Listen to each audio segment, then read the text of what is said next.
Okay. तो पहले बताइए कि हम क्वेश्चन नंबर 1 से चलते हैं। फर्स्ट क्वेश्चन में कोई किसी को कोई प्रॉब्लम कैसे इसको करना है, क्या नहीं करना? आपने ये चीज़ एक्चुअली हमारी जो पहली लैब थी, जो पहला प्रोजेक्ट था, वो था रिलेटेड टू इंटीजर अलजेब्रा, ठीक है? अब आपने जो नेक्स्ट ये जो प्रोजेक्ट नंबर 2 है, इसमें आपका मॉड्यूलर अलजेब्रा से रिलेटेड है, ठीक है? मॉड अलजेब्रा आपने क्लास में इसके लेक्चर्स अटेंड किए हैं।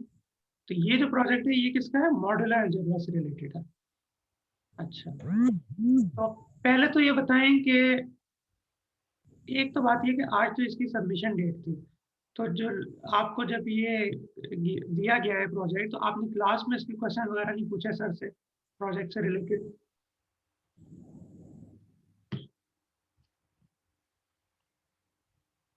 हाँ जी। जी सर। मैंने कहा आज तो इसकी सबमिशन डेट थी और आपने इसका वाइवा करना था, तो ये आपने क्लास में क्यों नहीं पूछा सर से कि सर हमें इसकी समझ नहीं आ रही? सर हमने तो कल कल परसों शुरू किया है इसको स्टार्ट करना। तो अच्छा। फिर बाद में देखा ही एक के नीचे जो 4 क्वेश्चन है, ये हाँ तो जी। बिल्कुल मतलब हमने इधर नहीं की हुई थे। इंटीजर अलजेब्रा में किए थे, इसमें जी। नहीं किए हुए थे।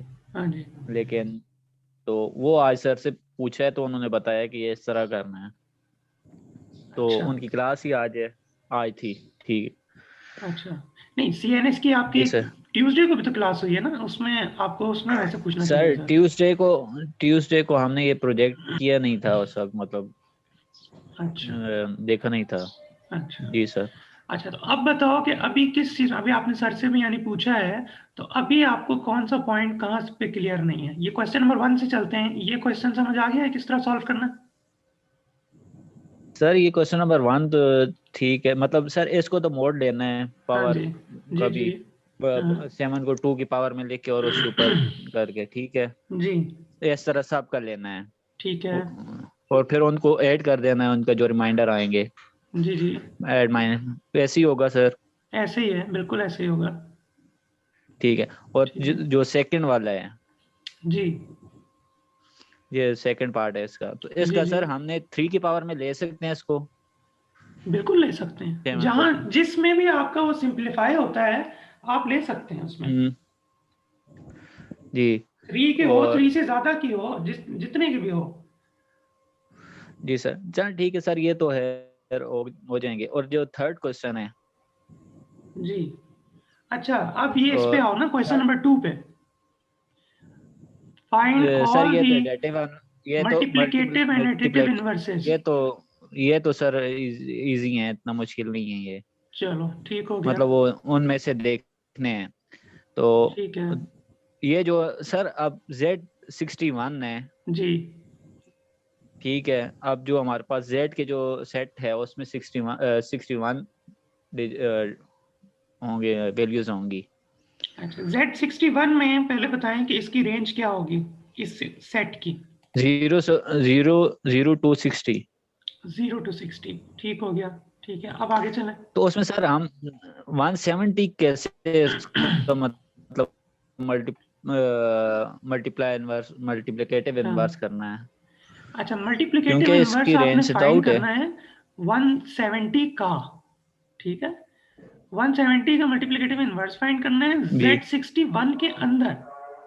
अच्छा, और आपको ये आगे जो मेथड दिया है कि यूजिंग द EEA, यानी ये जो आपने क्लास में सीखा है, एक्सटेंडेड यूक्लिडियन एल्गोरिथम, ठीक है? अब आप पहले तो ये बताएं, एक्सटेंडेड यूक्लिडियन एल्गोरिथम, इसमें ये आप लोगों ने देखा है इस एल्गोरिथम को?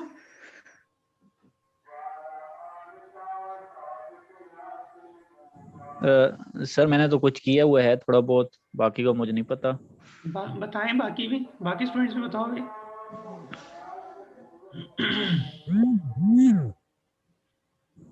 एक्सटेंडेड यूक्लिडियन एल्गोरिथम आपने क्लास के लेक्चर्स में इसको पढ़ा है। उसमें आप मल्टीप्लिकेटिव इनवर्स फाइंड करते हैं, उसका एक प्रॉपर तरीका है। तो कैसे फाइंड करते हैं? जी, किसी ने इसको देखा है? सर वो इसे डिवाइड कर रहे होते हैं, वो एस और टी और इस तरीके से।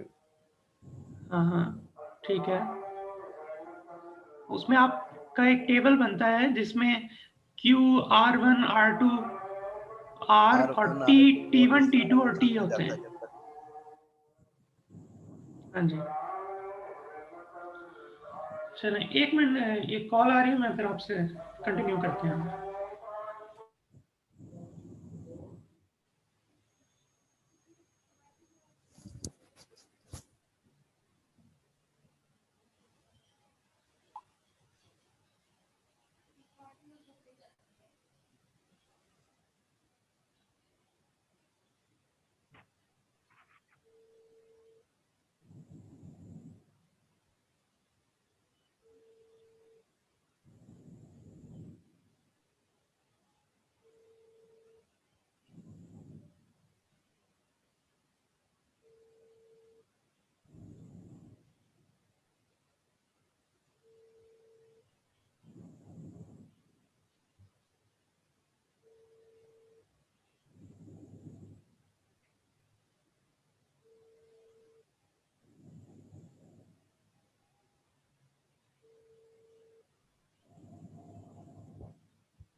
ओके, तो चलें अब इस मेथड को भी देख लेते हैं हम लेक्चर्स में और फिर आपको दिखा देते हैं।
अच्छा जी, ये आपका है जैसे, ठीक है, फाइंड आप करते हैं मल्टीप्लिकेटिव इनवर्स यूजिंग EEA। आपने इस एग्जांपल में आपको क्या गिवन है, आपने मल्टीप्लिकेटिव इनवर्स फाइंड करना है 11 का, किसमें, इन Z26। अच्छा, अब जिसमें, ठीक हो गया, अब ये आपका एक टेबल बन गया, क्या है, एक Q R1 R2 R T1 T2 और T। अब आप किस तरह से करते हैं, जिसका आपने फाइंड करना है मल्टीप्लिकेटिव इनवर्स, उसको आप R2 की जगह रखते हैं। यहाँ पे किसका करना है, 11 का है, ठीक है, आपने यहाँ पे रखा है 11। अच्छा, जिसके में करना है Z26 में है, उसको रखा है यहाँ पे R1। ठीक हो गया, अब आपने क्या करना है, अब आपने ये करना है कि R1 डिवाइडेड बाय R2 करना है, यानी कि 26 को डिवाइड करना है 11 पे। 11 2 ज़ा 22 होंगे, ठीक है ना, जिसमें 3 से करें तो वो फिर ऊपर चला जाएगा। 11 2 ज़ा 22 हुए। अच्छा, अब रिमाइंडर आपका क्या आ गया, 4। ये आपका क्वोशंट है, Q की जगह आपका आ गया 2, रिमाइंडर आपका आ गया 4, R की जगह आपका आ गया 4।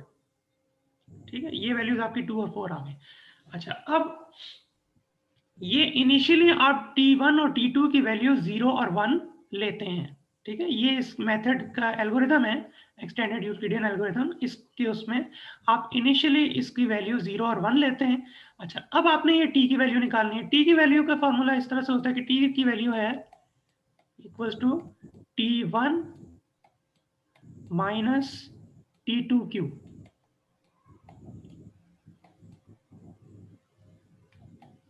ये इसका फॉर्मूला। T1 की वैल्यू क्या है, अभी इस उसमें 0 है, माइनस T2 की वैल्यू क्या है आपके पास 1, और Q की वैल्यू क्या है 2। तो ये आपका आ जाएगा -2, 0 -2, आंसर आपका आ गया -2। अब नेक्स्ट स्टेप आपका क्या है? नेक्स्ट स्टेप आपका ये होगा कि आपने इसको इस जो ये R2 की वैल्यू है ये इधर आ जाती है और इस R की वैल्यू को इधर ले आना है, ठीक है? ये आपका हो गया 11 और 4 इधर आ गया। अब इसी तरह यहाँ पे ये T2 की वैल्यू यहाँ पे आ जाएगी और इस T की वैल्यू यहाँ पे आप लेके आ जाएंगे। और सेम प्रोसीजर जो आपने इधर आपने किया है, यही सेम प्रोसीजर अब आपने इधर करना है, ठीक है? इधर करेंगे, इधर उसी तरह अब 11 इधर आ जाएगा, ठीक है? और 4 पे इसको डिवाइड करेंगे, 4 2 8 होते हैं, 2 क्वोशंट आ गया, रिमाइंडर 3 आ जाएगा। सिमिलरली ये आपने t निकाला, t1 माइनस t2 क्यू के जरिए, ठीक है? फिर इसी तरह इसको यहाँ स्वैप कर दिया। अच्छा, ये सिलसिला आपने कहाँ तक करना है? जब तक आपके पास R1 की वैल्यू 1 आ जाए और R2 की वैल्यू 0 आ जाए, ठीक है? जिस स्टेप पे आपके R1 की वैल्यू 1 है, वहां पे आपका ये जो T1 की वैल्यू है, ये इसका मल्टीप्लिकेटिव इनवर्स का आंसर होगा, ठीक है? अच्छा, और एक चीज जो मैं आपको अभी बताना भूल गया, उसमें ये है कि आप जब भी इसको क्या कहते हैं, जब भी आपने ये निकालना है मल्टीप्लिकेटिव इनवर्स किसी भी, जैसे यहाँ पे 11 का निकालना था 26 में, पहला स्टेप ये होगा कि आपने फर्स्ट स्टेप आपका ये है कि आपने चेक करना है कि क्या 11 का और 26 का, यानी कि इसका 11 का Z26 के अंदर आप निकालना चाह रहे हो, तो आपने ये देखना है कि क्या 11 और 26 का जो ग्रेटेस्ट कॉमन डिवाइजर है वो 1 है। अगर तो 1 है तो इसका मतलब है कि मल्टीप्लिकेटिव इनवर्स एग्जिस्ट करता है। अगर 1 के अलावा कोई होगा, यानी कि 2 है, 3 है या कोई भी कुछ है, तो दैट मीन्स कि उसका इनवर्स एग्जिस्ट नहीं करता, ठीक है? ये मेन स्टेप है, इसको भी आपने मद्देनजर रखना है। अभी आप ये देखो, अगर इसको भी आप देखेंगे 26 है और 11 है, अगर अब आप इसमें देखें कि क्या कोई ऐसा इंटीजर जिस पे ये दोनों डिवाइड हो जाते हो 1 के अलावा कोई है? अगर है तो बताएं। कोई भी नहीं है, क्योंकि 11 जो है वो 1 के अलावा किसी पे डिवाइड नहीं होगा। तो इसी तरह ज़ाहिर है 26 का बेशक हो, लेकिन बोथ का होना चाहिए। तो ग्रेटेस्ट कॉमन डिवाइजर क्या हुआ इनका? 1 हुआ। तो जब आपने ये पहला स्टेप है, ठीक है? पहला स्टेप यही है कि अब इसमें अगर हम आ जाते हैं इसी तरह इस एग्जाम्पल में जो हमारी इधर है,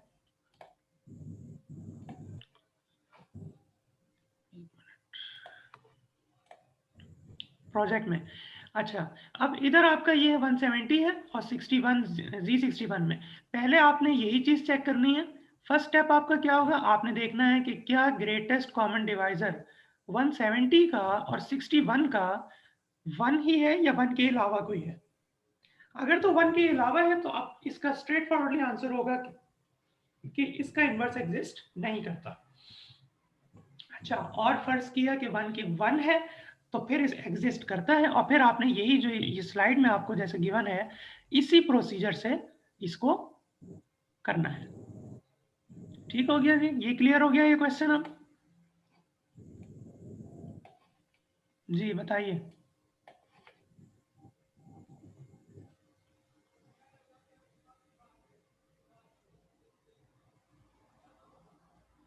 जी स्टूडेंट्स बताइए इस क्वेश्चन को, ये क्वेश्चन में कोई अब कंफ्यूजन हो तो पूछें।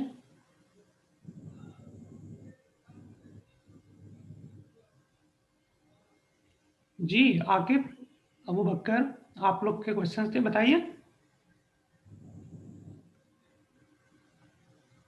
सर मुझे तो कोई नहीं है कंफ्यूजन। जी सर, कंफ्यूजन नहीं है सर इसमें। सर ये पहले का ना सेकंड पार्ट का जो पहला है इसका कर दें जरा।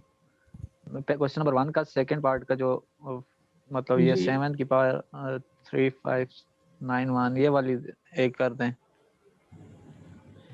नहीं इसमें क्या एक मॉड के, यानी कि आप कह रहे हो कि सॉल्व करके दिखाऊं किस तरह से करना है? जी जी सर। अच्छा सर जी जी सर EU में ये जो T1 और T2 थे, ये क्या चीजें थी? मतलब क्या चीजें हैं ये आपका ये पीछे एल्गोरिदम है ना, जैसे ये आप जी देख सकते हो ना, ये एल्गोरिदम है आपका। ये इसमें तरीका है कि आप किस जी, ये तरीके से, एल्गोरिदम हाँ है, लेकिन ये T1 और T2 ये क्या चीजें हैं, मतलब क्या चीज है? T1 और T2 एल्गोरिदम जो दो है, एल्गोरिदम में ये किस चीज की वैल्यू है? दो इंटीजर्स हैं जिसको आपने इनिशियली 0 और 1 लिया है, बस लेकिन सिंपल। सर ये जो R1 और R2 है, हाँ ये जी, तो रिमाइंडर आ रही हैं, जी जी ठीक है। जी। T1 और T2 ये क्या चीज है? T1 और T2 आपके मतलब दो, ये रिप्रेजेंट किस चीज को कर रहे हैं, क्या चीज है, बस ये ताकि दो, आपने इसमें ये समझना है कि ये दो इंटीजर्स हैं जिसकी आपने इनिशियली 0 और 1 वैल्यू ली, और ये जिसने एल्गोरिदम इसको बनाया है और उसने इसको देखा है कि इस तरीके से जब हम इसको इस तरीके से सॉल्व करें तो आपका ये मल्टीप्लिकेटिव इनवर्स बिल्कुल ठीक निकलता है। ठीक है, इस चीज में ज्यादा बहुत ज्यादा कंफ्यूज होने की जरूरत नहीं, क्योंकि तो एक एल्गोरिथम है जिसने डिजाइन किया, उसने जस्ट ये दो इंटीजर्स लिए स्टार्ट में, और उसको इस तरीके से जब उसने मैनिपुलेट किया तो देखा कि उसका ये जो मल्टीप्लिकेटिव इनवर्स है वो बिल्कुल ठीक निकलता है। अच्छा, अब इसका मल्टीप्लिकेटिव इनवर्स को भी आप वेरीफाई कर सकते हो कि क्या मल्टीप्लिकेटिव इनवर्स इसका ठीक है कि नहीं, उसका भी तरीका है। ठीक है ना, तो सर उस, एक सेकंड, सर यहाँ अगर मतलब ये R1 R2 ये 26 था 11 था, आपने उसे डिवाइड किया, ये तो क्वेश्चन 2 आ रहा है, ठीक है, ये चीज समझ आ रही है, क्यों R1 R2, जी जी। ठीक है। यहाँ 0 1 1 -2, ये -2 5, ये चीज क्या चल रहा है, ये चीजें? यार ये देखो, मैंने आपको यही बताया है कि क्या चल रहा है, कि इसका आपको मैंने तरीका भी बता दिया ना कि इस तरीके से इसको स्वैप करना है। ये उस जिसने एल्गोरिथम डिजाइन किया है, ये उसने स्टेप्स बताए हैं कि आप इस स्टेप्स से जब आप इसको करोगे तो आपका ये जो फाइनल आंसर आएगा ये आपका मल्टीप्लिकेटिव इनवर्स होगा। ठीक है, नहीं समझ आ रही सर। अच्छा, ये तरीका समझ आ गया कि जिस तरीके से इसको निकाला गया है मल्टीप्लिकेटिव इनवर्स को, या ये भी समझ नहीं आया? मुझे लेफ्ट वाला पार्ट समझ आ गया, ये हाँ रिमाइंडर और क्वोशंट वाला, जी जी। राइट वाला पार्ट नहीं समझ आया। नहीं, राइट वाले में मैंने अभी आपको जैसे ये राइट वाले बताया, पार्ट में कंफ्यूज हूँ। कंफ्यूजन आपको ये है ना कि T1 और T2 है क्या और ये अब क्या चल रहा है। ठीक है ना, जी जी, T1 हाँ T2 है क्या, और इसकी वैल्यू हमने 0 1 ही क्यों ली, हाँ मतलब हाँ, और उसे मतलब स्टार्ट कैसे किया, ठीक हो गया। ये इस चीज क्वेश्चंस से। देखो, अब इस तरह के जो क्वेश्चंस है ये पे सर से पूछना। ठीक है, इसका मैंने आपको जो आंसर आपको बताया है वो इसका सिंपल आंसर यही है कि ये उसने एल्गोरिथम डिजाइन किया है, और एल्गोरिथम डिजाइन किया है उसमें इसने इनिशियली वैल्यू इसकी 0 और 1 ली है, और बाकी इसने प्रोसीजर बता दिया कि आप इसको इस तरह स्वैप करते चले जाएंगे। जो फाइनल वैल्यू है यहाँ पे, जब R1 की वैल्यू 1 आएगी, T1 की वैल्यू ये होगी, that will be your multiplicative inverse. ठीक है, इस तरह के अगर मजीद कोई क्वेश्चन है आप सर से पूछें, बिल्कुल ज़रूर पूछें, और सर भी आपको यही आंसर देंगे होपफुली, बिल्कुल। अच्छा जी, मेन चीज़ ये थी कि आपने इसको किस तरीके से निकालना है। ठीक है, ये प्रोसीजर आपको समझ आना चाहिए। ओके, तो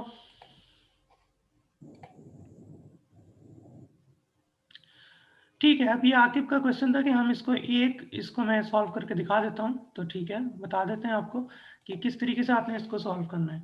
देखें, ये अब आपके पास है 7 की पावर 3591, 7 की पावर 3591।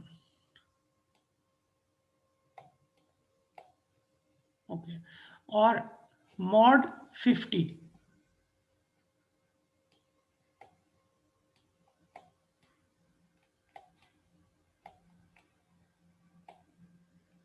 मॉड 50।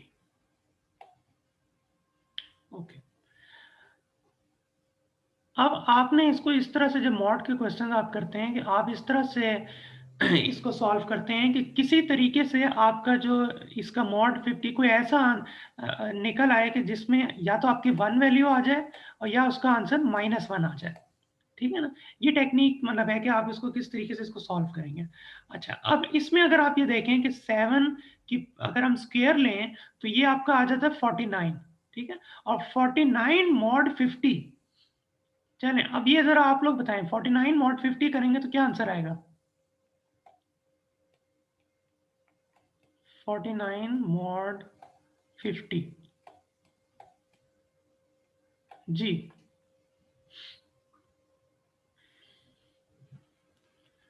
बताइए जी, 49 मॉड 50 का आंसर क्या आएगा? सर इसका तो 49 ही होगा। अच्छा चलें, एक ये आंसर आ गया जी, 49 कह रहे हैं जी। और बाकी बताएं, अबू बकर आप बताओ।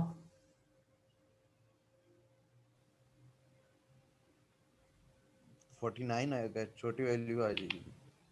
अच्छा इसको हम करके देखते हैं, 49 मॉड 50, ठीक है। अच्छा एक तरीका जो आप कह रहे हो कि हाँ ठीक है, उस तरह से 49 आ जाएगा।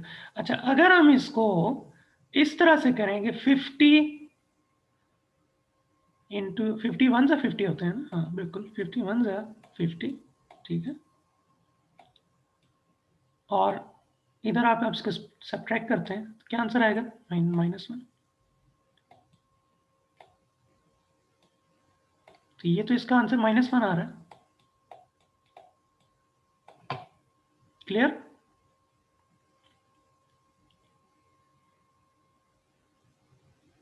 ठीक है, तो इस तरह से अब आप इसको क्या करेंगे कि यहाँ पे 7 की पावर स्क्वायर करेंगे, ठीक है। सर ये हम कैसे ले सकते हैं? क्या चीज़? सर ये जो आपने डिवाइड किया है, ये कैसे कर सकते हैं कि हमारे पास तो मतलब छोटी वैल्यू है, छोटी वैल्यू को अंदर तो नहीं, उसका तो नहीं हो सकता, वो तो रिमाइंडर यही आएगा। नहीं, रिमाइंडर आपका ये -1 आया है ना, रिमाइंडर यहाँ पे -1 आया है, ये समझ आ गई कि आया है तो सही आया है कि नहीं। 50 को आप 1 से किया, 50 सब्ट्रैक्ट किया तो -1 आ गया ना।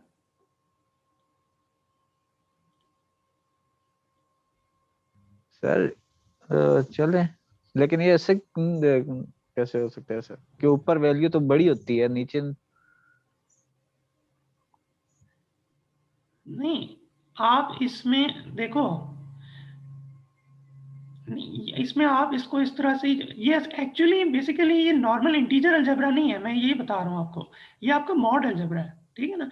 इसमें आप इसको इस तरह से करेंगे, माइनस करेंगे, तो ये आप एक्चुअली मॉड में आपका यही होता है कि ये जो -1 है, ठीक है ना, इसमें अगर आप प्लस, ये आपका मॉड 50 में चल रहा है ना, अगर आप इसको +50 कर दें, ठीक है, इसमें आप 50 को ऐड कर दें, तो ये आपका आंसर आ जाएगा 49, ठीक है।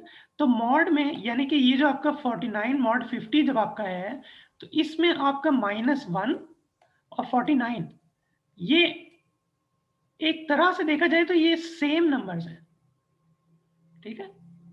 और ये इसको कहते हैं आप, ये आप अपने सर ने आपको इसमें दिखाया होगा, पढ़ाया होगा कि ये कॉन्ग्रुएंट नंबर्स होते हैं,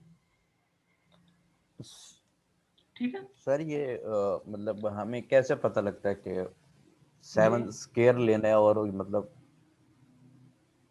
उससे हमारी वैल्यू बराबर हो जाएगी या उससे हम मॉड ले सकेंगे? जी, ये इससे पता लगा कि हमारा जब ये 49 मॉड 50 किया और हमारे पास जब आंसर -1 आ गया, ठीक है, तो हमें कोई ऐसा हमें आंसर बेसिकली या तो -1 चाहिए या 1 चाहिए। उसकी वजह क्या है?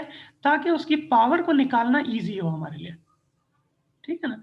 यानी कि -1 की पावर अब आप कुछ भी लिख लें, 3590 लिख लें, 3591 लिख दें, ये आप निकाल सकते हो बड़े इजीली, ठीक है। इसी तरह 1 की भी कोई पावर हो, तो ये अब आपने ये यहीं पे तो अब आपने इसको देखना है, ये तो खुद अब ये सोचना है, इसीलिए मैं आपको ये एक पार्ट करके दिखा रहा हूँ कि 49 से आपको पता लगा कि 49 मॉड 50 किया तो आपका आंसर -1 आया, ठीक है। और इसलिए फिर अब इसको हम इस तरीके से लिखेंगे कि 7 स्क्वायर, ठीक है। इधर अब आप इसको ये लिख सकते हो कि हम क्या कर रहे हैं कि ज़ाहिर है ये 91 यानी कि ऑड है, तो इसकी हम एक पावर को हम यहाँ लिख देंगे एज इट इज, यानी 7 की पावर 1, ठीक है। और इधर हम 3590 को अब करेंगे, बल्कि पहले इसको 1 मिनट हम ये करते हैं कि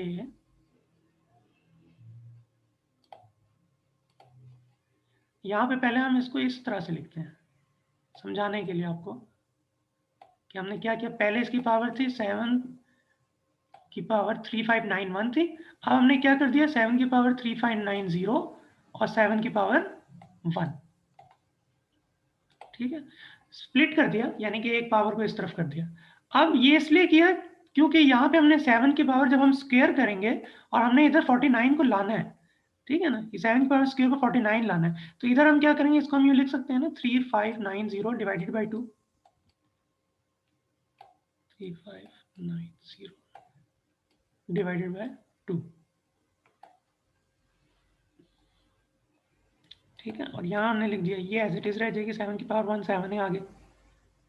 ये क्यों किया? क्योंकि अब हम इस स्क्वायर को यहाँ पे कर देंगे 49, ठीक है। इसको हमने क्योंकि 49 यहाँ पे लाना था, इसको हम इससे डिवाइड करेंगे, 3590 डिवाइड बाई 2 करेंगे तो इसका आंसर आपके पास आएगा। इसको करें तो हमारे पास, हम देख लेते हैं क्या आंसर आता है इसका।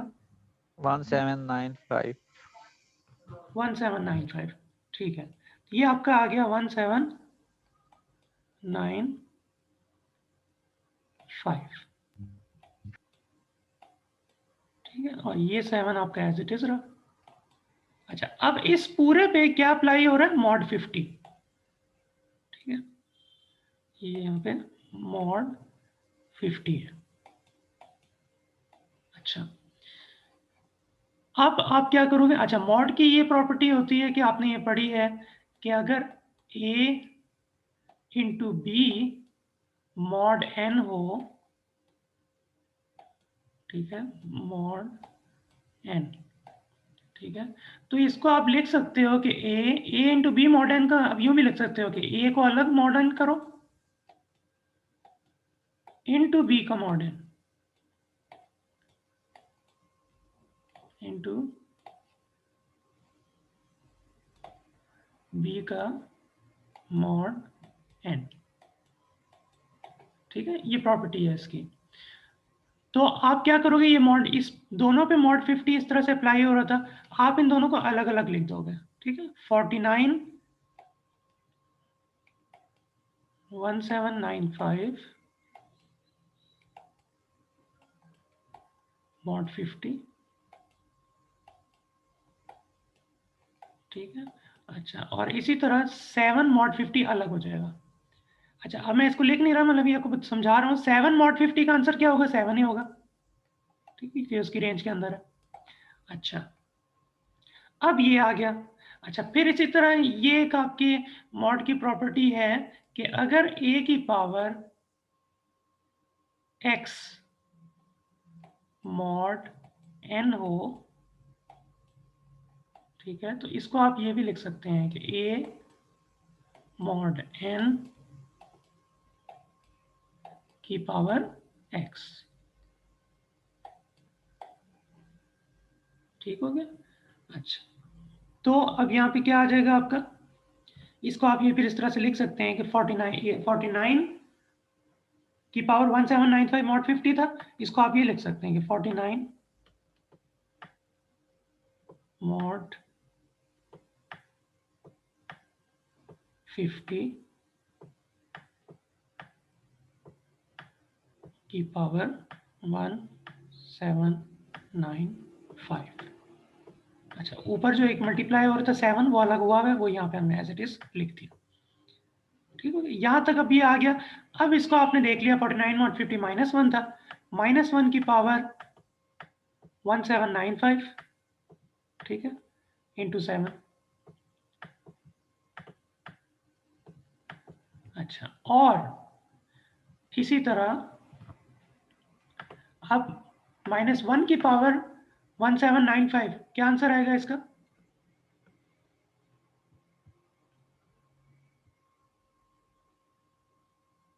सर ये तो -1 ही रहेगा। हाँ, क्योंकि ऑड है तो ये -1, तो ये इसका फिर फाइनल आंसर आ गया -7। -1 को जब 7 से मल्टीप्लाई किया तो ये -7 आ गया, ठीक है। अब इसी तरह ये जितने भी हैं आपके, इसमें आपने ये देखना है कि कहीं पे कोई आपका आंसर, आपने मॉड जहाँ पे भी इसकी पावर है, आपने देखना है कि कहीं से इसका आंसर 1 आ जाए या -1 आ जाए, ठीक। और फिर उसमें देखना है कि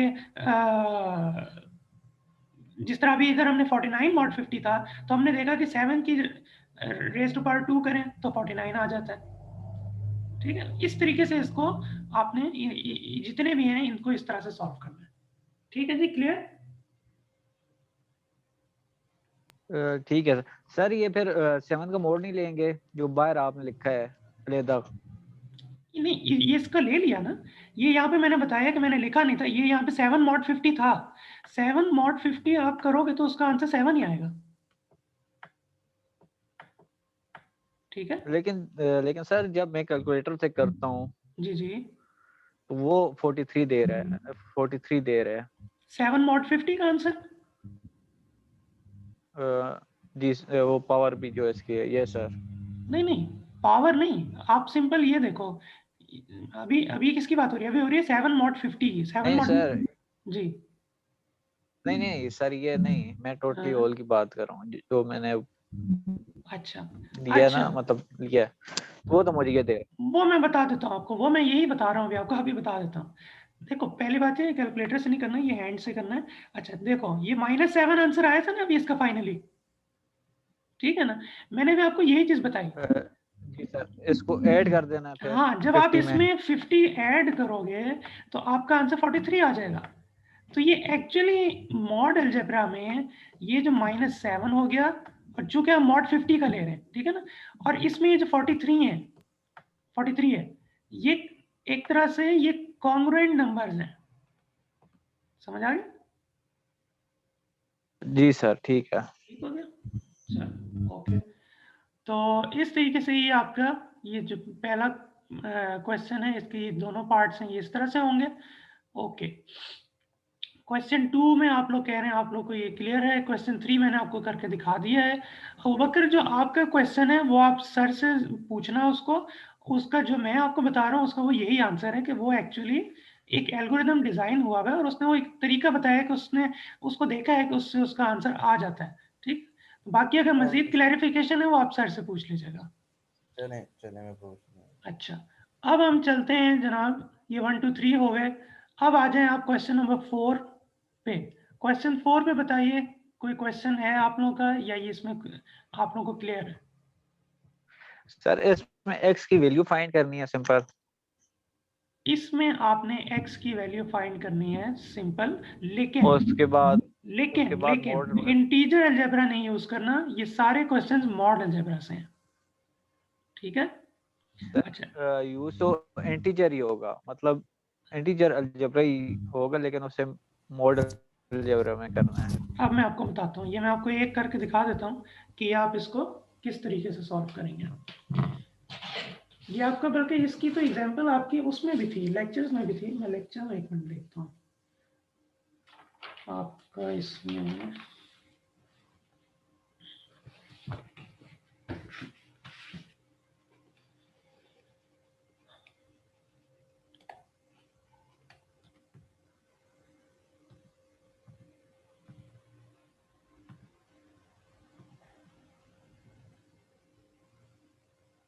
हाँ, ये आप देखो, ये जो आपका है ना, ये आपका जो स्लाइड है।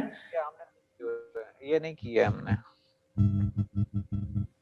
नहीं, ये आपको क्लास में नहीं कराया गया सर ने? अभी तक क्लास में नहीं कराया ये टॉपिक? सर ये लीनियर कॉन्ग्रुएंट इक्वेशन नहीं किया, इसलिए हमें ये मसला आ रहा था। तो वो आज उन्होंने कहा है कि ये मैंने आप लोगों पे छोड़ा हुआ था ताकि आप लोग खुद करो। ओके, क्लास में कहाँ तक पढ़ा है अभी आप लोगों ने लेक्चर? सर वो तो आज हम पढ़ रहे हैं, वो क्या कहते हैं, फाइन साइफर शुरू करा दिया आगे। सर ने? जी सर। अच्छा, तो इसलिए सर ये तो हमें इशू आ रहे थे। चलें ठीक है, अभी अभी आपको मैं करवा देता हूँ, ठीक हो गया। ओके। ऐसा वैसे चले, मैं सर से बात करता हूँ। ऐसा हो नहीं सकता कि सर ने आपको ये कराया ना हो, टॉपिक को कहा हो कि खुद से करें ये टॉपिक। चले मैं सर से बात कर लूँ, पूछ लेंगे सर से।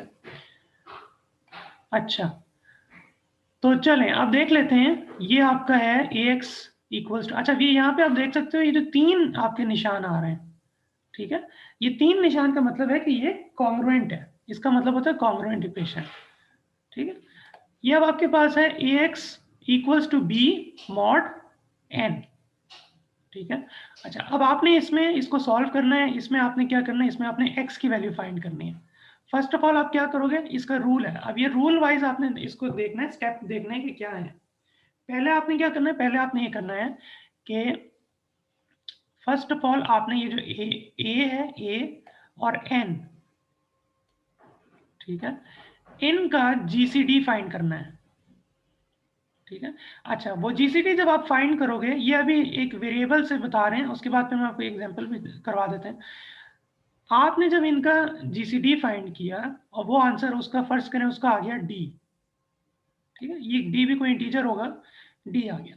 अब आपने देखना है कि if d divides this b, ठीक है, इफ डी डिवाइड्स बी, तो जितने भी वो डिवाइड करेगा उतने सॉल्यूशंस होंगे। अच्छा, एक मिनट दोबारा से बताता हूँ। ये आपने क्या किया, सबसे पहले आपने ये ए लिया, यहाँ से लिया एन, इनका आपने जीसीडी फाइंड किया, जीसीडी आया आपका डी, ठीक है। पहले देखेंगे कि अगर तो डी डिवाइड ही नहीं करता बी को, तो आपने सिंपल लिखना है कि कोई सॉल्यूशन एग्जिस्ट नहीं करता, ठीक है। अगर if d does not divide b, फर्ज करो ये एग्जांपल अभी हम करेंगे, एग्जांपल में ये आ जाता कि डी आपके पास आ जाता 4, ठीक है, और बी आपके पास आ जाता 3, तो यहाँ पे आप देख सकते हो कि d does not divide b, ठीक है, या ये आ जाता 4 और ये आ जाता 7, तो आप देखते हैं कि 4 डज नॉट डिवाइड 7, तो आप कहते हैं there will be no sir solution. Sir जो इक्वेशन गिवन है वो तो क्या कहते हैं जनरल इक्वेशन है। हाँ तो यार मैं आपको यही बता रहा हूँ ना, यहाँ पे आपके ये नंबर्स होंगे, ये तो एक एग्जांपल है सिर्फ कराने के लिए, ये जस्ट एक वेरिएबल से आपको समझाने के लिए मैं बता रहा हूँ, आगे तो आपने इसको इंटीजर्स में सॉल्व करना है ना, वो तो आपको एग्जांपल नहीं गिवन होगी। एग्जांपल भी करा देते हैं आपको, एग्जांपल भी करा देते हैं। अच्छा, फिर उसमें आपने देखना है कि if d does not divide b, that means कि नो सॉल्यूशन, अदरवाइज अगर डिवाइड करता है तो फिर डी सॉल्यूशंस होंगे, ठीक है, डी सॉल्यूशंस होंगे। और उन डी सॉल्यूशंस को फाइंड करने का क्या तरीका होगा, पहला सॉल्यूशन जो है वो x equal to x zero के तौर पे होगा, वो आप उसी तरह सॉल्व करेंगे जैसे आप उसमें करते हैं, क्या कहते हैं, इंटीजर में जिस तरह उसको सॉल्व करते हैं। और फिर उसके बाद जो है आपका x equal to x naught आपका x पहला वाला आ गया। बल्कि इसको चलो ठीक है एक एग्जांपल से कराते हैं ताकि आपको बेहतर और क्लियर आपको समझ आएगी।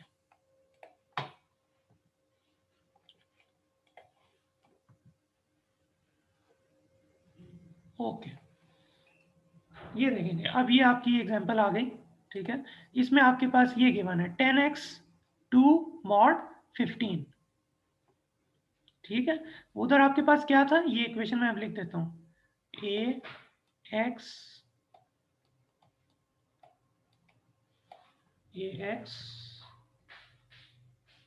b mod n,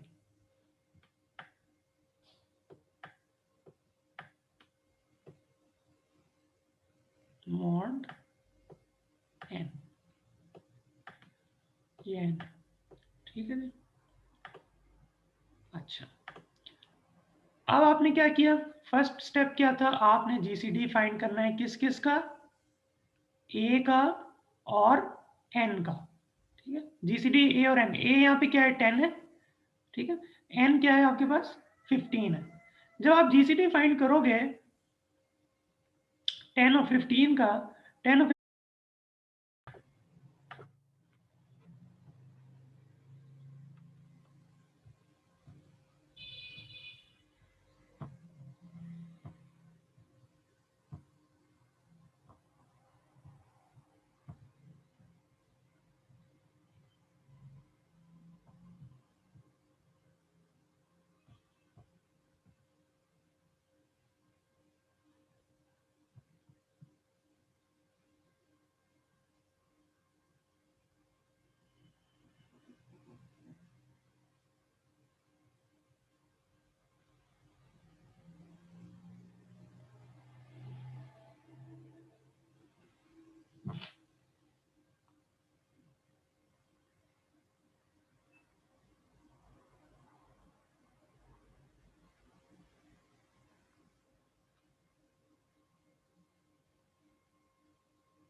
ओके,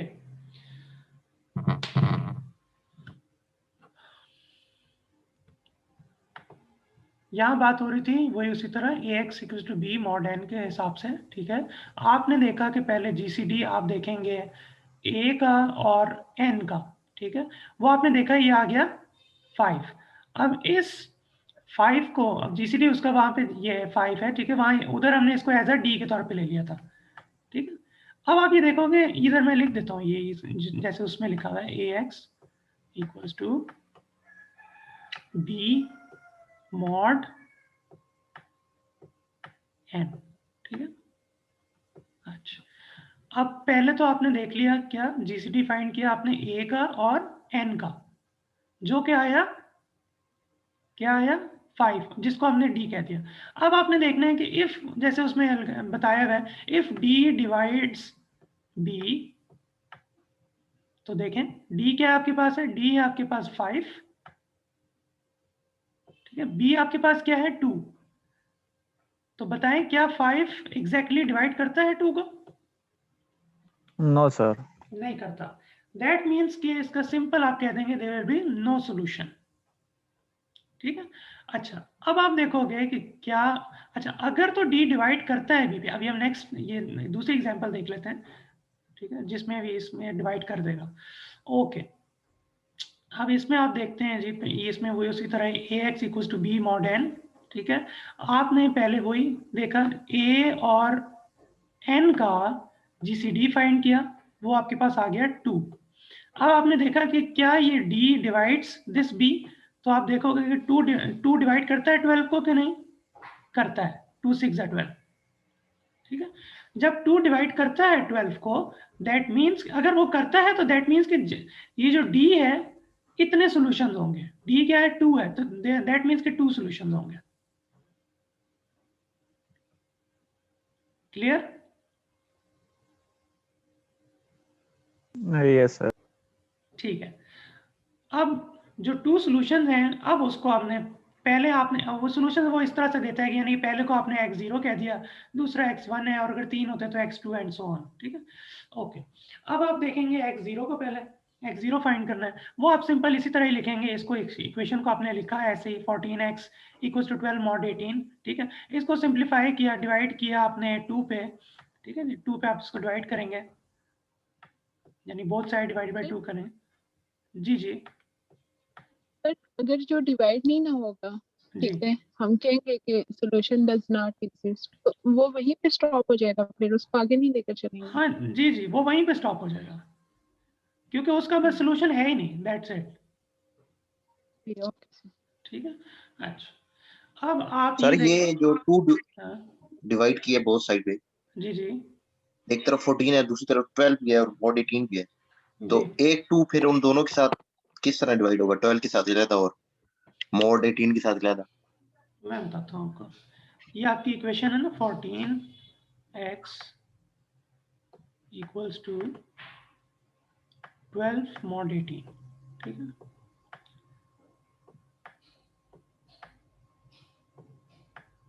अच्छा, 12 मॉड 18, जैसे आप अपनी नॉर्मल अलजेब्रा में, इंटीजर अलजेब्रा में आप करते हैं, डिवाइड करते हैं both equations by both sides by 2, इसी तरह यहाँ पे भी हमने ये किया कि बोथ साइड डिवाइडेड बाय जब हम 2 करेंगे, ठीक है, तो इसको आप ये इधर से किया, ये 7x आ गया, ठीक है। अच्छा, इसमें आप इसको अलग-अलग ही डिवाइडेड बाय 2 कर सकते हैं, ठीक है। नहीं ये सर, वो तो बोथ साइड एक ही 2 है, मतलब कि अगर हम इसके साथ करेंगे 12 के साथ तो बस 6 आ जाएगा, आगे नहीं मॉड 18 ही बचता है।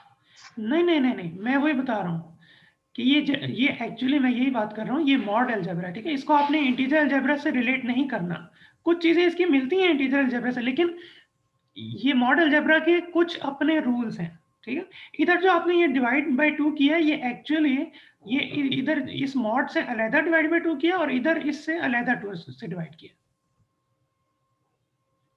ठीक हो गया। तो ये मॉड अलजेब्रा है, इसके कुछ रूल्स थोड़े से डिफरेंट हैं, तो इसको देख लें। अच्छा, अब इधर से इसको किया, ये आपका आ गया 6, ये इधर से आया मॉड 9,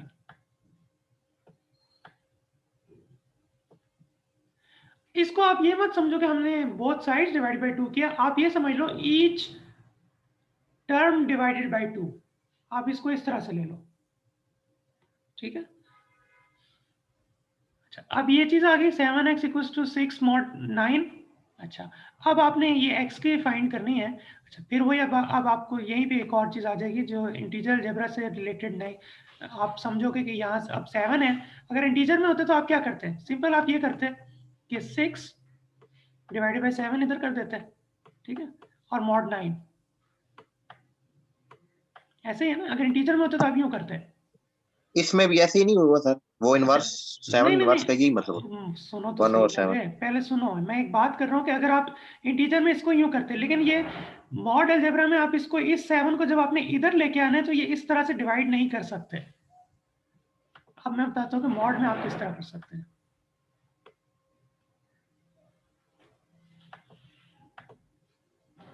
इधर से जब आपने इस 7 को इधर लेके आना है तो आप क्या करोगे कि इस 7 को आप इधर जब 1/7 लिखोगे तो 1/7 एज इट इज 1/7 नहीं होगा, इधर इसका आंसर होगा 7 का इनवर्स आपने फाइंड करना होगा। 6 एज इट इज आया, मल्टीप्लाई बाय 7 का इनवर्स,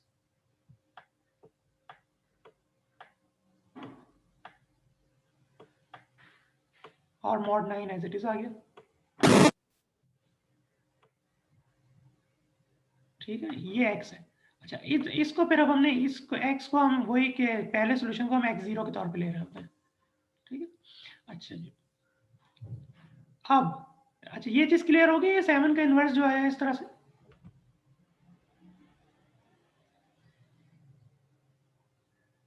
यस सर।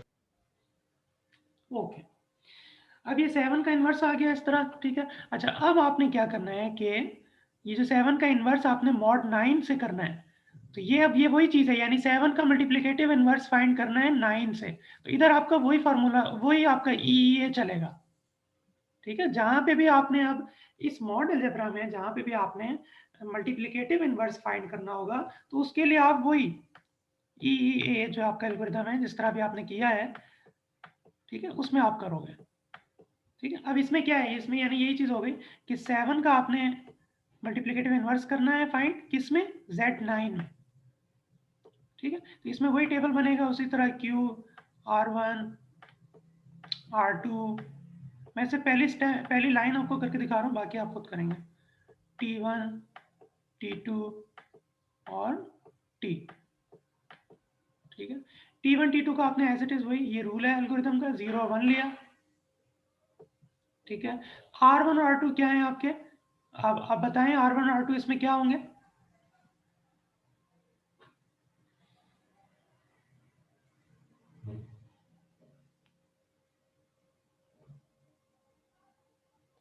अच्छा, R1 और R2 इस तरह से होंगे कि जिस में फाइंड करना है, ठीक है, यानी कि जिसमें फाइंड करने से मुराद है यानी Z9 में फाइंड करना है, ठीक है, तो वो आपका R1 होगा यानी 9, और जिसका फाइंड करना है वो आपका ये होगा, ठीक है। अच्छा, फिर उसका वही तरीका है जिस तरह आप करते हैं EEA से, और फाइनली जब यहाँ पे R1 की वैल्यू 1 और R2 0 आएगा तो इस साइड पे जो T1 की वैल्यू होगी वो उसका इन्वर्स होगा। जब इसको आप ये फाइंड करोगे तो इसका आंसर यहाँ पे ये 4 आएगा, ठीक है। फिर इसको ये 4 आ गया, इस 4 को आपने ये अब आपका आ गया 6 × 4 mod 9, 6 × 4 क्या है 24 mod 9 करेंगे तो उसका आंसर 6 आ जाएगा, ठीक है। तो ये x0 आपका आ गया 6, ठीक है। अच्छा, अब जो नेक्स्ट आपके थे, अब इधर आपके पास दो सॉल्यूशन आते थे, ठीक है, होने थे, तो कौन से हैं, एक x0 है और एक x1 है। अच्छा, अब हम जरा देख लेते हैं पिछली साइड पे। अब यहाँ तक हम पहुंच गए हैं कि आपने x0 फाइंड कर लिया। अब अगले जितने भी सॉल्यूशन है वो किस तरह से होंगे, वो इस तरह से होंगे, x1 यानी कि x = x0 plus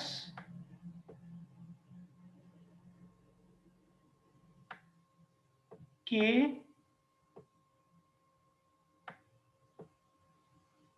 n/d, n/d,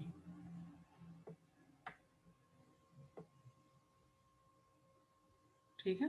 x0 जो है, जो आपके x0 की वैल्यू निकली वो आ गई।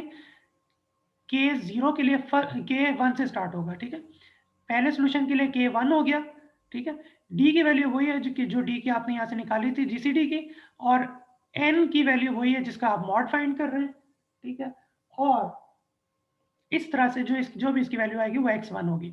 जब अगर 3 सोल्यूशन होते हैं तो यहाँ पे ये x, अब तीसरे, अगर ये अभी आपने x1 फाइंड कर रहे हैं, ठीक है। अगर x2 फाइंड करना होता है, अभी तो हमारे पास सिर्फ ये 2 ही सोल्यूशन थे, तो x0 और x1 हमारे निकल गए।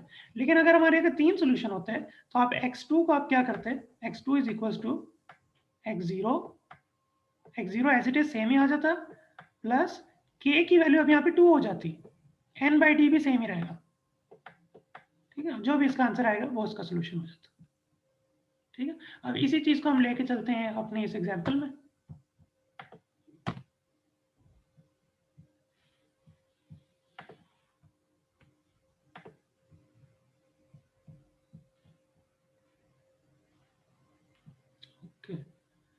x0 आपने यहाँ से निकाल लिया था, इसका आंसर ये 6 आ गया, ठीक है। x1 अब आपने निकालना था, तो x1 किस तरह निकलेगा, x0 प्लस k n/d, ठीक है। x0 आपका था 6 लिखा है यहाँ पे, k की वैल्यू 1 है यहाँ पे क्योंकि x1 फाइंड कर रहे हैं, 1 लिखा है यहाँ पे। n की वैल्यू क्या है यहाँ पे, मॉड क्या था आपका 18 लिखा, और d की वैल्यू क्या थी यहाँ पे जो हमने निकाली थी, ये जीसीडी, ये इसकी वैल्यू थी 2, तो यहाँ पे इसको हमने यहाँ से 2 लिख दिया, और ये आपका इस तरह से, इसको जो भी आप सॉल्व करेंगे तो ये आपका 15 आंसर आ गया, निकल लेना, ठीक है जी। तो ये आपका निकल आया x0 और x1। हाँ जी, ये चीज क्लियर हो गई है। इसी तरह x2 निकालना होता तो सिंपल यही सेम एज इट इज रहता, यहाँ पे k की वैल्यू 2 हो जाती।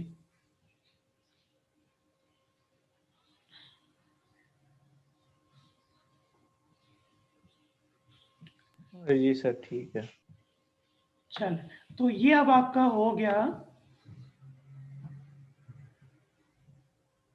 अच्छा, 1 मिनट,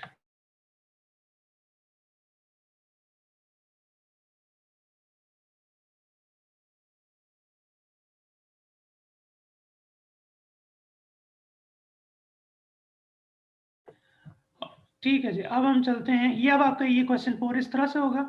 अच्छा, अब आ जाएं आप जी क्वेश्चन नंबर 5 पे, 6 पे। 5 और 6 ऑलमोस्ट सेम ही टाइप के हैं, 7 भी सेम ही टाइप का है। अब बता देता हूँ मैं आपको कि किस तरीके से आप इसको करेंगे।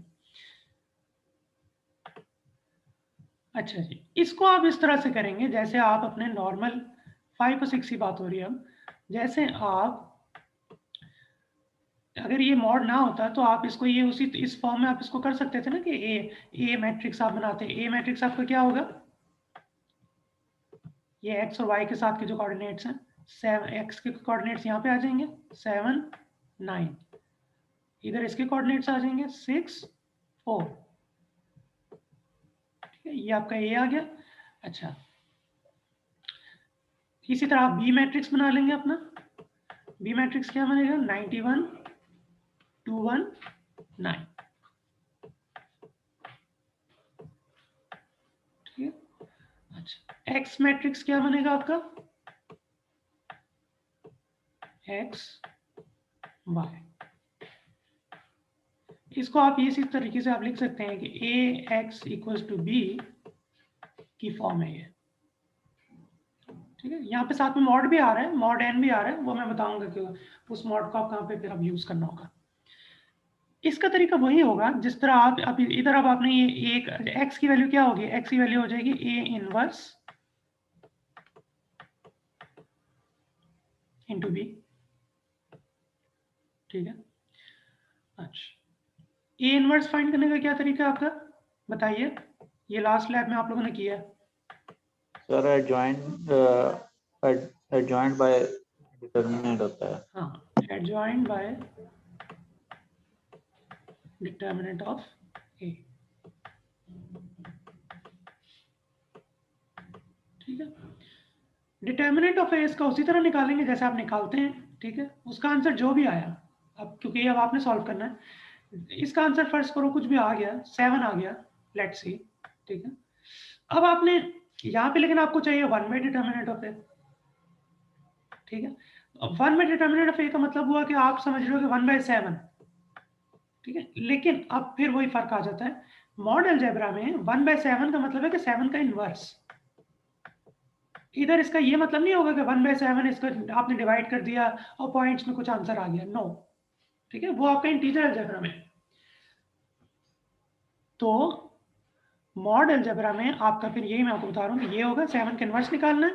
अब ये जो 7 का इनवर्स निकालना है, ये आपका उसी फॉर्मूले से होगा कि ये EEA के जरिए, ठीक है, जिससे आपने सीखा है 7 का इनवर्स निकालना है। और किस उसमें, मॉड के आपका 39, यानी कि Z39 में 7 का इनवर्स निकालना है, ठीक है। ये आप उसी तरह से अब आपको ये सिखा दिया है एक्सटेंडेड यूक्लिडियन एल्गोरिथम, उसमें आप इसका इनवर्स फाइंड करेंगे। अब वही बात, फर्स्ट थिंग क्या है, आपने जब भी सर इसका एडजॉइंट निकालना है तो वो तो फिर हमारे पास एक मैट्रिक्स आएगा ना। हाँ, एडजॉइंट पे हम आते हैं तो एडजॉइंट उसका उसी तरह मैट्रिक्स ही निकलेगा। ये जो Adjoint- डिटरमिनेंट है, ये अगर इसका 7 आया तो इसका इनवर्स ले लेंगे। जी 7 का इनवर्स ले लेंगे। अच्छा, अब ठीक। वही चीज जो मैं बता रहा हूँ कि हमेशा ये जब आप इनवर्स फाइंड करते हैं तो इसमें आपने मल्टीप्लिकेटिव इनवर्स को फाइंड करते हुए हमेशा ये देखना है, फर्स्ट स्टेप आपका यही होता है कि क्या इस 7 का और 39 का GCD 1 के बराबर आ रहा है कि नहीं। अगर तो 1 के बराबर नहीं आता, दैट मीन्स कि इसका इनवर्स एग्जिस्ट नहीं करता। जब इनवर्स एग्जिस्ट नहीं करता, दैट मीन्स कि 7 इनवर्स एग्जिस्ट नहीं करता, दैट मीन्स कि 1 ओवर डिटर्मिनेंट A की वैल्यू एग्जिस्ट नहीं करती। जब 1 ओवर डिटर्मिनेंट A की वैल्यू एग्जिस्ट नहीं करेगी तो दैट मीन्स कि आप ये A इनवर्स नहीं फाइंड कर सकते, और A इनवर्स नहीं फाइंड कर सकते तो इसका मतलब कि नो सॉल्यूशन। ओके सर, ठीक है जी। अच्छा, अब दूसरा केस कि जिसमें आपका इनवर्स की वैल्यू एग्जिस्ट करती है, ठीक है, उसका कोई भी इंटीजर वैल्यू आ जाती है जो आप निकालेंगे उससे EEA के जरिए। फिर आप क्या करोगे, फिर आप ये करोगे कि आपकी जो भी वैल्यू आ गई 1 ओवर डिटर्मिनेंट A की, ठीक है, उसको आपने वही एडजॉइंट के साथ मल्टीप्लाई करना है। मल्टीप्लाई सिंपल उसी तरह ही होगा जैसे आप मैट्रिक्स के कांस्टेंट एक मल्टीप्लाई होता है तो तमाम एलिमेंट्स के साथ मल्टीप्लाई हो जाएगा, ठीक है। वो आपका A इनवर्स की वैल्यू आ गई, ठीक है, जो भी उसकी आएगी आंसर, जो भी आएगा उसको आपने इस B के साथ जिस तरह नॉर्मल मल्टीप्लाई करते हैं, ठीक है, उसी तरह B के साथ मल्टीप्लाई किया, ठीक है। उसके बाद आपके पास ये x की 1 2 3 जो भी उसकी x की 2 वैल्यूज यहाँ पे आ जाएंगी। अब फाइनल ये जो 2 वैल्यूज आई हैं इस पे आपने ये मॉड 39 को अप्लाई करना है दोनों पे, ठीक है ना। फर्स्ट करो यहाँ पे कोई आ जाती 215, ठीक है, इधर कोई आ जाती 437, ये मैं एग्जांपल के तौर पर बता रहा हूँ। तो इन दोनों का आपने दोनों पे मॉड 39 अप्लाई करना है, ठीक है। और जो आप जब आप अप्लाई करोगे उसकी जो फाइनल वैल्यू होगी वो आपका x और y होगा, ठीक है। ये इसका तरीका है सॉल्व करने का। ये आपका x और y जब निकल आएगा, ठीक है सर। हाँ, ये x y मतलब सर x की जो वैल्यू होगी उसके साथ ही उसका मॉड 39 कर देंगे। जी मॉड 39 कर देंगे। एक्चुअली ये जो मॉड है, ये मॉड आप इन स्टेप्स पे भी अप्लाई कर सकते थे कि आप A इनवर्स निकालते, इधर मॉड अप्लाई कर देते, यानी हर वैल्यू पे मॉड निकाल लेते, ठीक है। B है, B पे भी मॉड निकाल लेते, और फिर फाइनल आंसर जो आता अगर उसका भी मॉड लेते तब भी आंसर सेम ही आएगा। मॉड अलजेब्रा का ये है, जी सर, अगर आप हर स्टेप पे ले लो, हो जाएगा। हाँ, वो आपका लेंथी हो जाएगा। हाँ, वो यही होता है कि वो आपकी या हर स्टेप पे ले लो या फाइनल पे ले लो तो आपकी एक ही बात तो है। आर वैल्यू कन्वर्ट करना और उसका मतलब लेना वो मुश्किल हो जाएगा फिर। जी बिल्कुल। अच्छा, अब आपने फाइनली जब आपके ये x और y निकले तो आपने ये चेक करना है कि क्या ये मेरी वैल्यूज ठीक भी हैं कि नहीं। तो आप क्या करोगे, आप इन दोनों में ये x, जैसे कोई एक इक्वेशन ले ली, ठीक है, उसमें x की वैल्यू डाली, y की वैल्यू डाली, आंसर देखा, जो भी आंसर आया, ठीक है, उसको मॉड 39 अप्लाई किया, और फिर आप देखोगे कि मॉड 39 से उसका ये आंसर आ जाएगा। या तो ये होगा कि उसका आंसर 91 ही आ जाएगा। अगर 91 नहीं आया तो 91 मॉड 39 करेंगे, जो भी आंसर होगा फिर वो उसके बराबर आ जाएगा। जी सर, वो दोनों साइड पे मोड अप्लाई करके तो सर हो जाएगा। हाँ, और उनका जो आंसर है वो सेम आना चाहिए। बिल्कुल ठीक हो गया जी। तो ये आपके इसी 5, तरह सर हाँ ये 5th 7 भी करना है। हाँ 7 में बस ये फर्क आ जाएगा कि यहाँ पे अब आपका ये 3x3 का मैट्रिक्स बनेगा, ठीक है। सर वो एडजॉइंट निकालना होगा वो बिल्कुल, जरा डिटर्मिनेंट इसमें और हाँ, तो बाकी जिस वही तरह, चीज है। जी जी, जैसे 3/3 का डिटर्मिनेंट निकलता है वो भी उसी तरह निकलेगा। जी सर। बाकी 1 ओवर डिटर्मिनेंट के लिए आप यही तरीका फाइंड करोगे जिस तरह यहाँ पे किया है, ठीक है।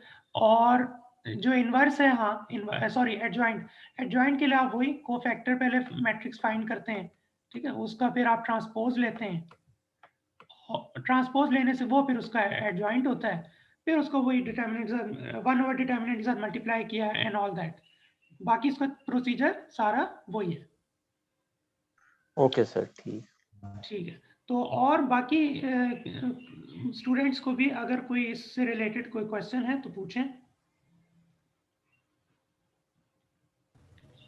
सर जी ये मोड किस तरह है सर, ये पहले बता दें सर। जी, क्या किस तरह करना है बताएं, पूछें।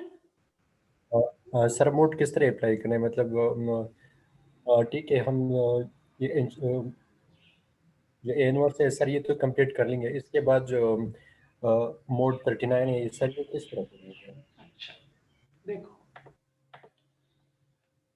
फर्स्ट करो, ये मैं 91 का मॉड 39 करना चाह रहा हूँ, ठीक है, 91 मॉड 39, ठीक है। क्या करेंगे आप, 91 को डिवाइड किया 39 पे, ठीक है।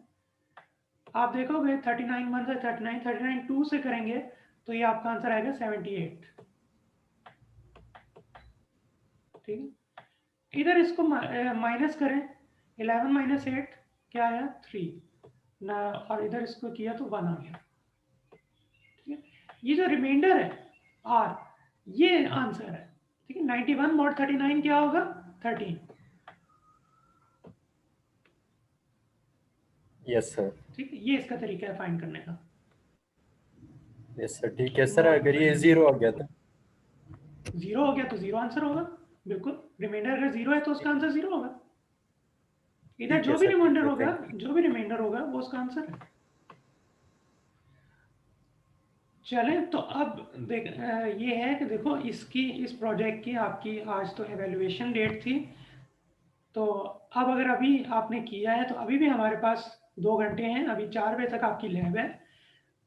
आप इस लैब के दौरान ही इन क्वेश्चंस को सॉल्व करें, जितने जितने सॉल्व करते चले जाएंगे मुझे एवेल्युएशन करवाते जाएं और आपके उसके मार्क्स लगते जाएंगे, ठीक है। Okay sir. अच्छा,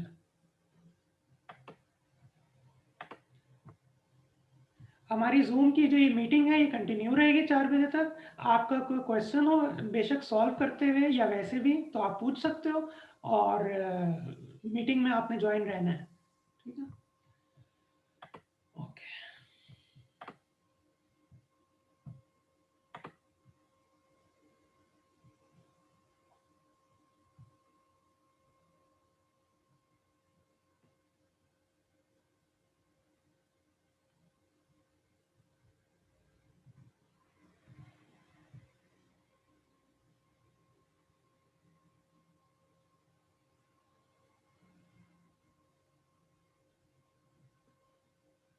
मैंने सबमिट करवा दिए हैं। ओके, मैं आपका खोल लेता हूँ सोल्यूशन, तो हम फिर देख लेते हैं। ओके।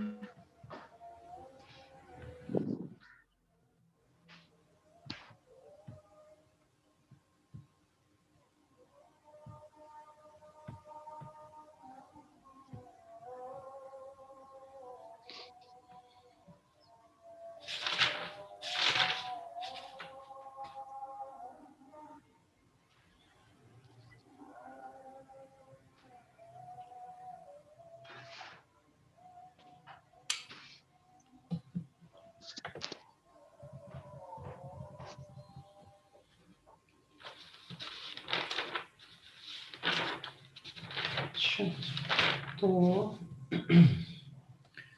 ठीक है जी, ये फर्स्ट पार्ट है, इसमें आपने ये मॉड के निकालना था। इसका आंसर आपका 7 आया, ठीक है। 14 वाले का 1 आया और 12 वाले का भी 1 आया। तो 12 वाले का भी आपका 1 मिनट,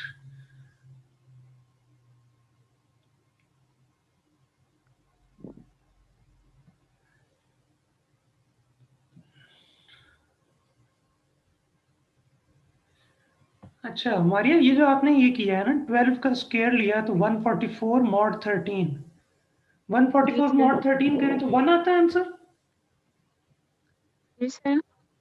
144 मॉड 13 करें तो 1 आंसर आता है। फिर उस टाइम तो मैंने किया है, एक मिनट में दोबारा चेक कर। देख लेते हैं।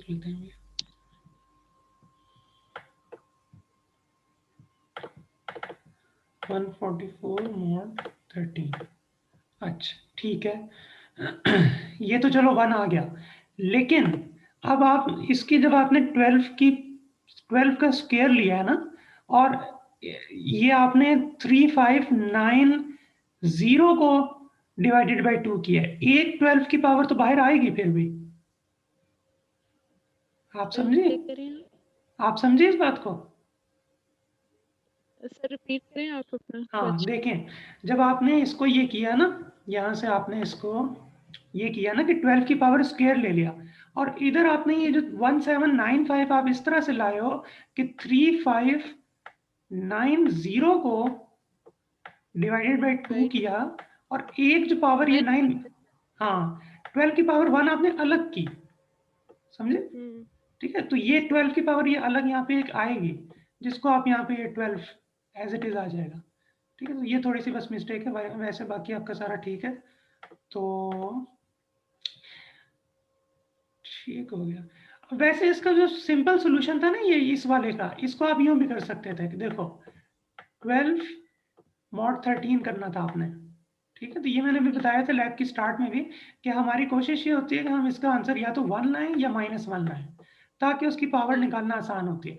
इसको आप जब ये करोगे कि 13 1 13, ठीक है, और जब आप इसको सब्ट्रैक्ट करेंगे, ज़ाहिर सब्ट्रैक्ट करते हैं तो ये -1 आ गया इसका रिमाइंडर, ठीक है ना।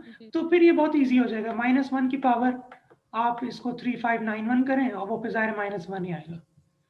तो चलो ठीक है, सही है, बाकी आपका सारा ठीक है। इसमें ये एक वाला पार्ट है, इसमें थोड़ा सा मिस्टेक है।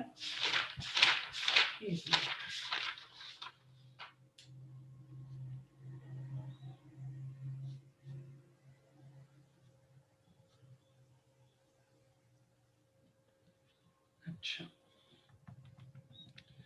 सिमिलरली नीचे वाले में आपका इसका आंसर आएगा, हाँ इसमें भी आपने 49 मॉड 50 43 अगर आप कह रहे हो वो भी ठीक था। नहीं, 49 मॉड 50 43 कैसे आ गया? आप इसको चेक करते हैं कैलकुलेटर पे, उससे से आता है। अच्छा, थोड़ा सा अपना वो वॉल्यूम टेस्ट करो, मुझे आवाज सही नहीं आ रही।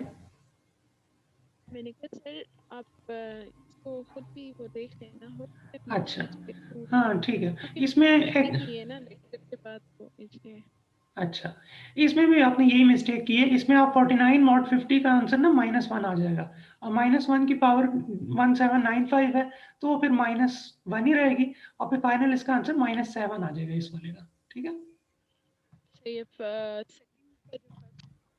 हाँ, जो सेकंड है ये ठीक है आपका, मैं देख लेता हूँ 1 मिनट। सेकंड ठीक है आपका, और थर्ड में 35 मॉड 6 आपने 5 ले लिया, तो अगर यहाँ पे आपने ये 5 ले भी लिया चलो, तो 5 की पावर ये 3591 वो कहाँ गई? पावर को तो आपने हटा ही दिया यहाँ से। अच्छा,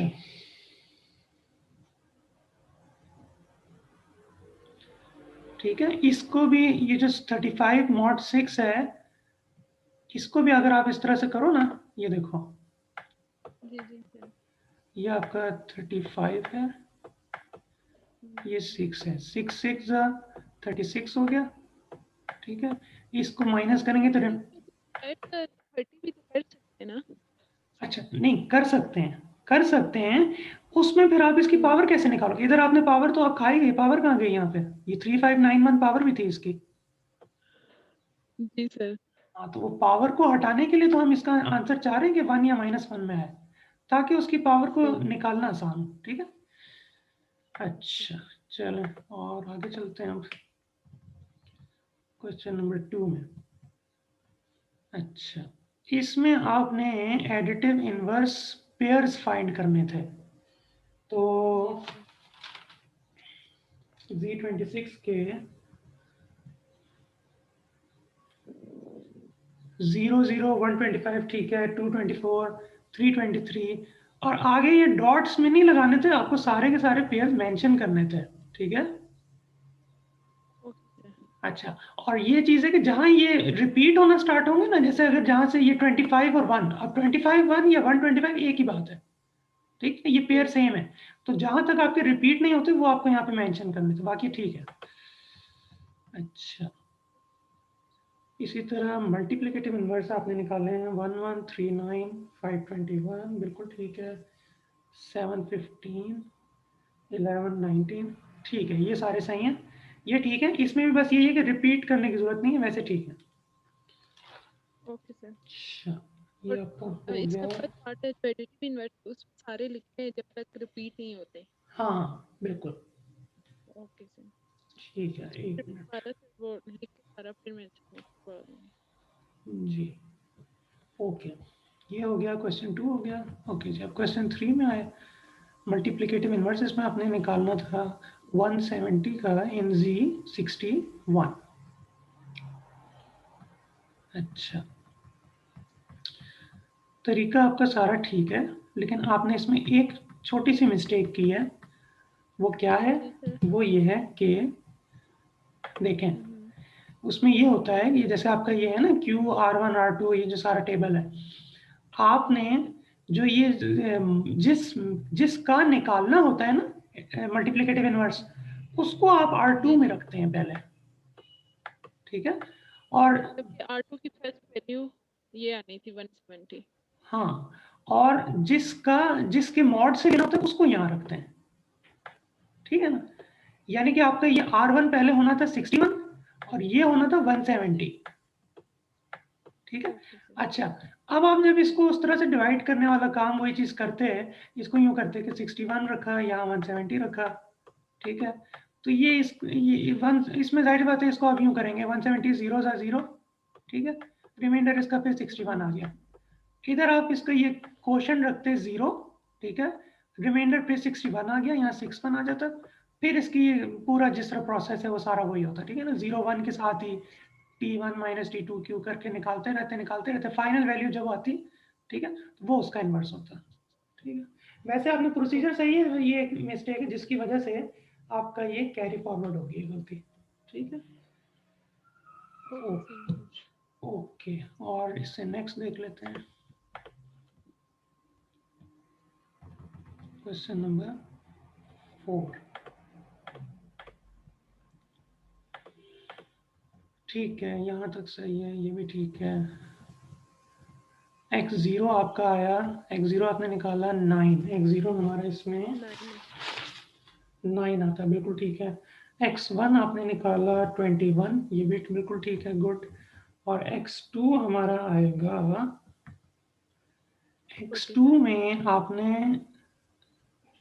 अच्छा नहीं, एक छोटी सी मिस्टेक है, एक मिनट में जरा इसमें देख लूं।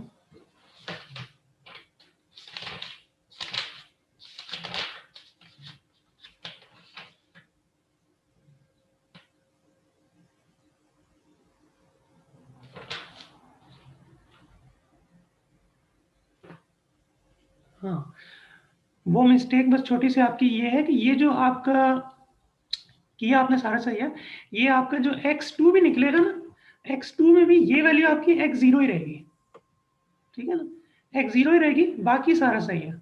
तो जब x 0 रहेगी तो ज़ाहिर है ये x 0 की जगह इसकी जगह 9 आएगा और इसकी वैल्यू थोड़ी सी चेंज हो जाएगी। बाकी आपने सारा ठीक किया।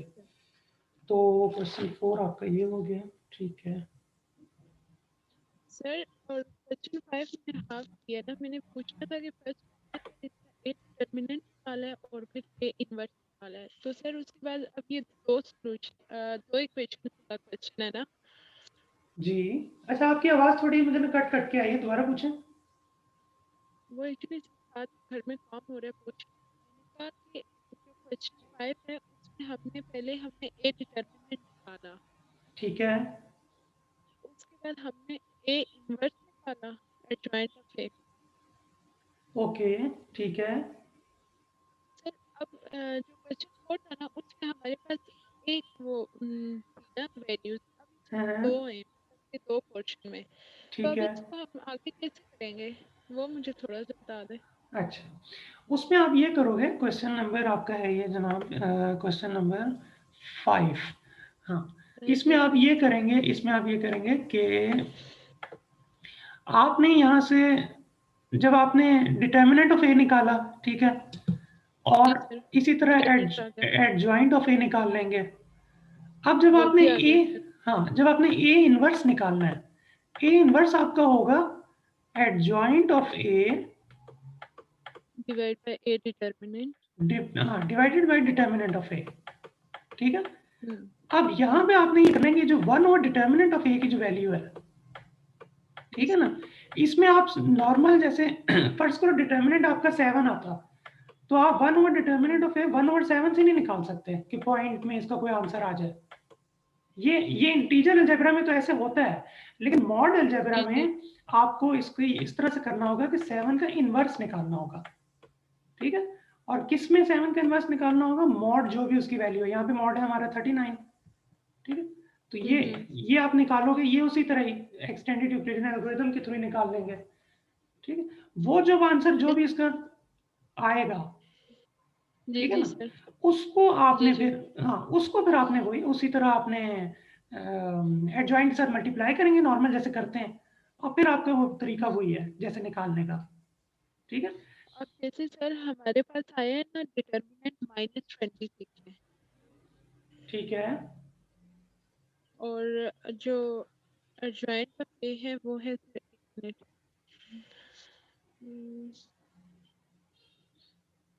जी सर वो आता है ए डिटरमिनेंट -26 आ गया, और adjoint of A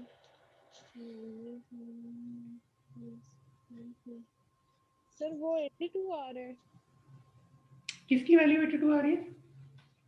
sir adjoint of ए नहीं, अच्छा वही सुन लो ना। पहले क्या है, पहला स्टेप तो यही था कि यहाँ तक आपको समझ आ गया ना कि आपने ये डिटर्मिनेंट 1 और डिटर्मिनेंट किस तरह फाइंड करना है, ठीक है ना। अच्छा, इसमें सबसे पहला स्टेप ये होता है कि जब भी आप मल्टीप्लिकेटिव इनवर्स फाइंड करते हैं, आप पहले देखते हैं कि जिसका आप कर रहे हैं और जिसके मॉड से करना है, ठीक है, इन दोनों का GCD ग्रेटेस्ट कॉमन डिवाइजर क्या आना चाहिए? 1 आना चाहिए। अगर 1 नहीं है, नॉट इक्वल टू 1 है, दैट मीन्स कि उसका इनवर्स एग्जिस्ट नहीं करता, ठीक है। जब इनवर्स एग्जिस्ट नहीं करेगा, दैट मीन्स कि 1 और डिटर्मिनेंट ए की आंसर एग्जिस्ट नहीं करता, ये नहीं एग्जिस्ट करेगा तो ए इनवर्स एग्जिस्ट नहीं करेगा।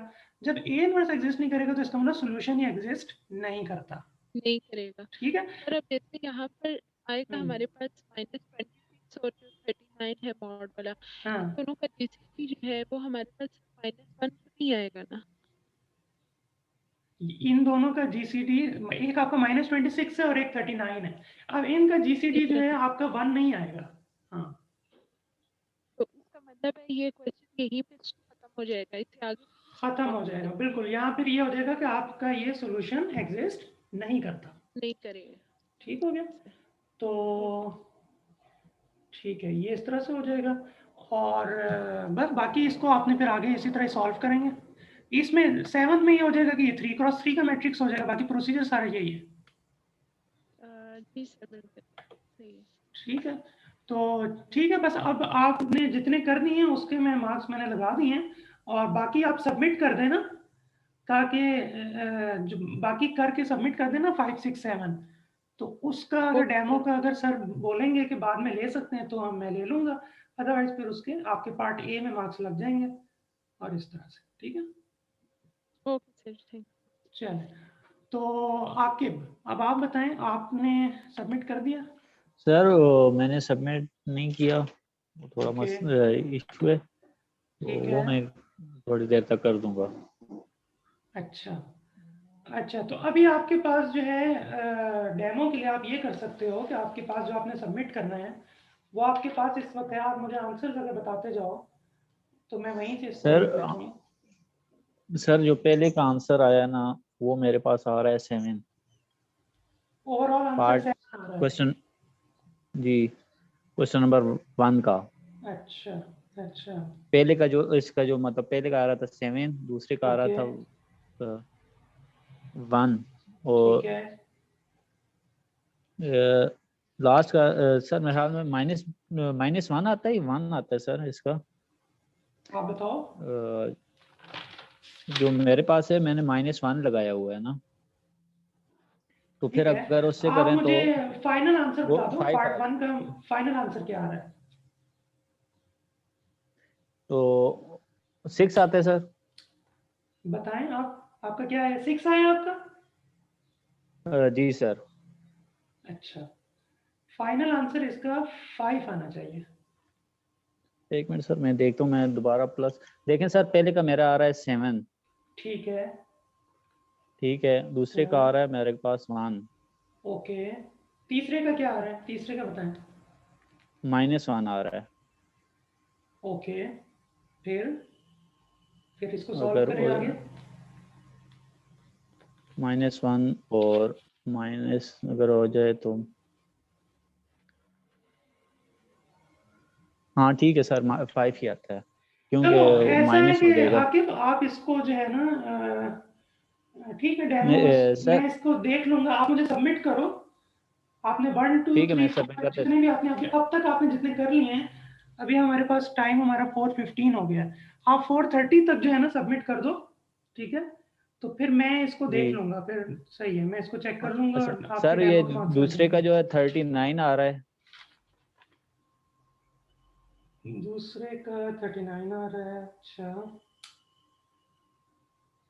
तो ओवरऑल आंसर बता रहे हैं आप? जी सर, ओवरऑल आंसर पार्ट 2 का। पार्ट 2 का आंसर 39 नहीं, मिस्टेक है। चलो मैं देखता चलें, हूँ अब इसको भी। आपका यही है कि आप 4:30 तक सबमिट कर दो जितने क्वेश्चन आपने अब तक किए हैं। 4:30 तक मैं अगर 4:30 के बाद हुआ तो देखो फिर ये कि जाहिर बात, जब बाकियों को भी यही टाइम है, आप 4:30 तक कर दें, ठीक है। मैं उसको फिर चलो सर, मैं कोशिश करता हूँ। देख लूंगा और जी उसके फिर सर। आपके मार्क्स लग जाएंगे सर डेमो के। 5 तक हो गए ना, तो बाकी ठीक जो है, है 6 और 7 रहते हैं। ठीक है, जितने हो गए उतने आप कर दो, 4:30